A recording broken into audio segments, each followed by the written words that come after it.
normally when you're getting unemployment, the whole idea is that that's temporary, and you need to be looking for work to be able to get off unemployment. I think it's pretty clear now we have an abundance of job openings. People could make more money staying home than going back to work, and you get what you incent. Unemployment benefits should be a safety net, not a career choice. Red state governors are pushing back on federal incentives to not work, with South Carolina, Montana, and Florida all making moves to encourage employees to return to the job. Here to react are Michigan Congresswoman Lisa McClain and Missouri Congressman Jason Smith. Thank you both for being here this morning. Really appreciate it. Congresswoman, let me start with you. Is there more that can be done? It's good to see these red states doing it. Is there anything that can be done at the federal level, should be done, to incentivize people to go back to work?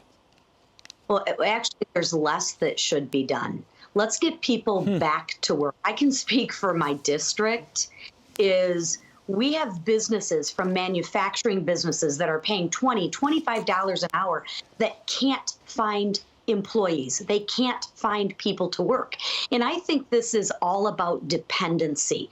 The Democrats in these blue states are trying to get people dependent on the government. That's not who we are. My mother taught me an honest day's work for an honest day's pay, and not to be dependent on her, my spouse, and especially not to be dependent on the government.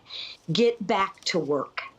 Representative Smith, Joe Biden says there's no measurable impact of this extension of unemployment. What say you?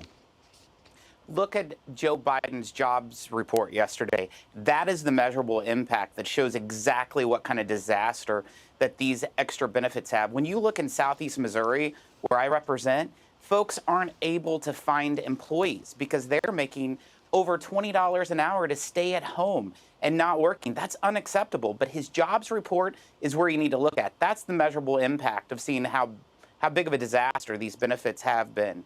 For sure.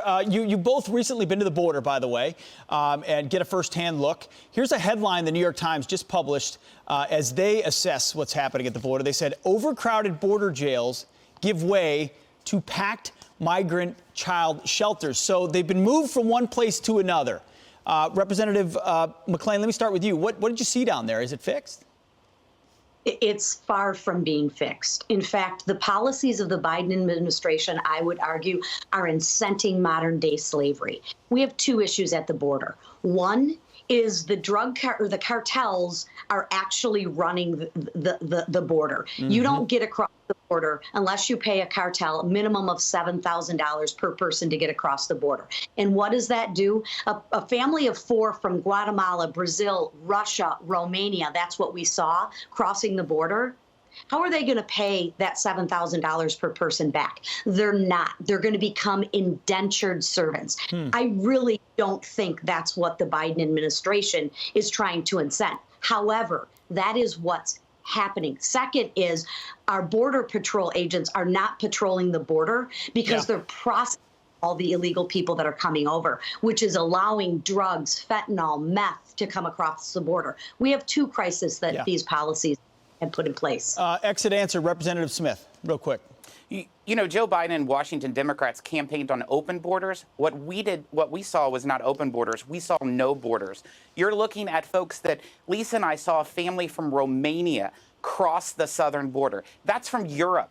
People are not crossing just from Mexico and South America. They're coming from Asia, Europe, the Middle East, because they know these policies of Joe Biden are letting people have a de facto residency. It's unacceptable. It's scary.